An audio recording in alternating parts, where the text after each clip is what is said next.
មានមនុស្សម្នាក់គ្មានអំណាចទេគ្មានលុយច្រើនហើយក៏គ្មានឈ្មោះល្បីអីដែរក៏ប៉ុន្តែដៃរបស់គាត់បានក្រវីនរឹងរហូតដល់បានផ្លាស់ប្ដូរប្រវត្តិសាស្ត្រពិភពលោកគាត់មិនមែនជាអ្នកនយោបាយហើយក៏មិនមែនជាសកម្មជនអីដែរគ្រាន់តែជាអ្នកម្ដាយម្នាក់ប៉ុណ្ណោះក៏ប៉ុន្តែម្ដាយម្នាក់នោះគឺជាម្ដាយរបស់អតីតប្រធានាធិបតីអាមេរិកគឺលោកបារ៉ា អូបាម៉ាហើយឈ្មោះរបស់គាត់នោះគឺ Ann Luckham នេះហើយគឺជារឿងពិតនៃជីវិតធម្មតាមួយទៅជាប្រវត្តិសាស្ត្រ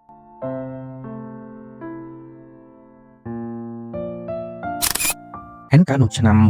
1942នៅ Kansas សហរដ្ឋអាមេរិកឪពុករបស់គាត់នោះគឺជាងជួសជុលរីឯម្ដាយនោះគឺជាបុគ្គលិកធនាគារតាំងពីតូចមកគ្រួសារគាត់តែងតែផ្លាស់ទីពីរដ្ឋមួយទៅរដ្ឋមួយដើម្បីរកការងារធ្វើនិងរកក្តីសង្ឃឹមជាថ្មីនេះជារឿងមួយមិនងាយស្រួលទេយ៉ាងណាក្តី Ann ធំឡើងមកជាមនុស្សស្រីឆ្លាតចង់ចេះចង់ដឹងចង់ឃើញយ៉ាងខ្លាំងនិងមានជំហរច្បាស់លាស់ផ្ទាល់ខ្លួនគាត់ចូលចិត្តអានសៀវភៅចូលចិត្តរៀនភាសាវប្បធម៌ផ្សេងៗហើយជាពិសេសនោះគាត់ជឿជាក់យ៉ាងមុតមាំថាមនុស្សយើងនឹងគ្មាននរណាម្នាក់មានឋានៈទាបជាងអ្នកដទៃឡើយគាត់ថាគ្រប់គ្នាគឺស្មើគ្នានៅឆ្នាំ1960គាត់បានផ្លាស់ទៅរស់នៅហាវ៉ៃនៅសាកលវិទ្យាល័យ Honolulu គាត់ជួបនឹងបុរសម្នាក់ដែលជានិស្សិតមកពីកញ្ញាទ្វីបអាហ្វ្រិកឈ្មោះបារ៉ា អូបាម៉ាសឺនិស្សិតប្រុសម្នាក់នឹងរៀនសេដ្ឋកិច្ចចំណែកឯ Ann នឹងរៀននរវិទ្យាសម័យនោះការស្រឡាញ់គ្នារវាងជាតិសាសន៍ផ្សេងគ្នានោះនៅតែមានលក្ខណៈខុសច្បាប់នៅរដ្ឋជាច្រើនក្នុងសហរដ្ឋអាមេរិកនៅឡើយក៏ប៉ុន្តែពួកគេបានលងស្រឡាញ់គ្នាយ៉ាងខ្លាំងពួកគេចូលចិត្តនិយាយពីសៀវភៅជជែកវែកញែករឿងស្រុកទេសនិងរឿងរ៉ាវដទៃផ្សេងទៀតនៅឆ្នាំ1961 Ann គាត់សម្រាលបានកូនប្រុសម្នាក់ដែលគាត់ដាក់ឈ្មោះឲ្យថាបារ៉ានៅពេលនោះគាត់មានអាយុទើបតែ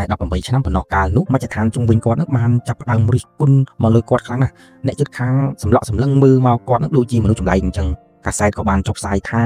ក្មេងស្បែកខ្មៅតែម្ដាយស្បែកសប៉ុន្តែ Ann មិនដែលសំទោសចំពោះជីវិតដែលនាងជ្រើសរើសឡើយគាត់3កូនហើយដើរទៅមុខយ៉ាងស្វាហាប់និងមានមោទនភាពបំផុតគាត់ជឿជាក់ថាថ្ងៃណាមួយនឹងប្រវត្តិសាស្ត្រនឹងយល់ហើយឈរនៅខាងភាពត្រឹមត្រូវអាពាហ៍ពិពាហ៍របស់ពួកគេមិនស្ថិតស្ថេរយូរឡើយអូបាម៉ាសឺបានត្រឡប់ទៅប្រទេសកេនយ៉ាវិញហើយទុកឲ្យ Ann នឹងរស់នៅចិញ្ចឹមកូនតែម្នាក់ឯងបន្ទាប់មកគាត់ក៏រៀបការជាលើកទី2ជាមួយបុរសជនជាតិឥណ្ឌូនេស៊ីឈ្មោះថា Lulu Sentoro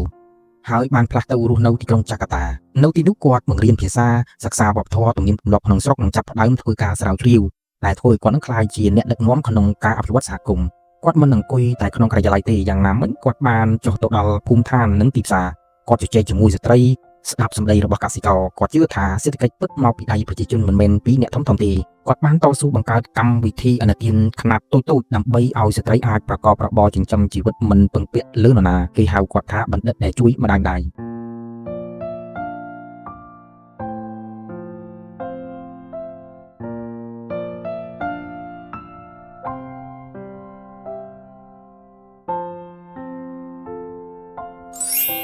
ក្នុងពេលជាមួយគ្នានោះបារ៉ាបានធំដឹងក្តីនៅចន្លោះពិភពលោកពីរគឺអាមេរិកនិងឥណ្ឌូនេស៊ី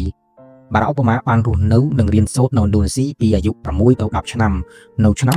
1971គាត់ក៏បានត្រឡប់ទៅកោះហាវ៉ៃវិញដើម្បីបន្តការសិក្សាតែមិនត្រឹមបង្រៀនកូនឲ្យចេះអានសៀវភៅប៉ុណ្ណោះទេគាត់ក៏បង្រៀនកូនឲ្យចេះគិតវិភាគរឿងរ៉ាវនានាទៀតផងហើយគាត់ក៏ប្រាប់កូនថាឲ្យមានចិត្តសប្បុរសព្រោះគាត់និយាយថាចិត្តល្អគឺជាទម្រង់បញ្ញាខ្ពស់បំផុតបន្ទាប់ពីមកដល់ហាវ៉ៃគាត់ក៏បានបញ្ចប់ឋានៈបណ្ឌិតនរវិទ្យាពីសាកលវិទ្យាល័យហាវ៉ៃនេះខែបបត្តិបញ្ចប់ការសិក្សារបស់គាត់សរសេរអំពីការងាររបស់ស្ត្រីនៅឥណ្ឌូនេស៊ីនៅតែជាឯកសារយ៉ាងសំខាន់សម្រាប់ការសិក្សាអំពីការអភិវឌ្ឍប្រកបដោយចីរភាពនាពេលបច្ចុប្បន្នគាត់បានទទួលមរណភាពក្នុងឆ្នាំ1995ដោយសារជំងឺមហារីកក្នុងជំនាន់យុគ52ឆ្នាំគាត់ពុំបានឃើញកូនប្រុសរបស់គាត់ក្លាយជាប្រធានាធិបតីទី44នៃសហរដ្ឋអាមេរិកហើយគាត់បានបន្សល់ទុកមេរៀនដែលបារ៉ា អូបាម៉ាយកទៅប្រើជានិច្ចនោះគឺសេចក្តីថ្លៃថ្នូរគ្មានពណ៌សម្បុរហើយមានអំណាចមិនមែនដើម្បីត្រួតត្រាប៉ុន្តែដើម្បីបម្រើតែប៉ុណ្ណោះហើយពាក្យដែលគាត់និយាយថាគ្មាននរណាអស្ចារ្យជាងកូនទេតែកូនក៏មិនអស្ចារ្យជាងអ្នកដទៃដែរនៅពេលដែលបារ៉ា អូបាម៉ាឈានជើងចូលសេតវិមានគាត់នាំយកពាក្យទាំងនេះជាប់នឹងបេះដូងគាត់ជានិច្ចអញ្ចឹងហើយនៅពីកាយបរិបទដែលពិភពលោកកោតសរសើរមានម្ដាយម្នាក់ដែលតែងតែពង្រឹងចិត្តគាត់ឲ្យរងំឲ្យមានមនុស្សធម៌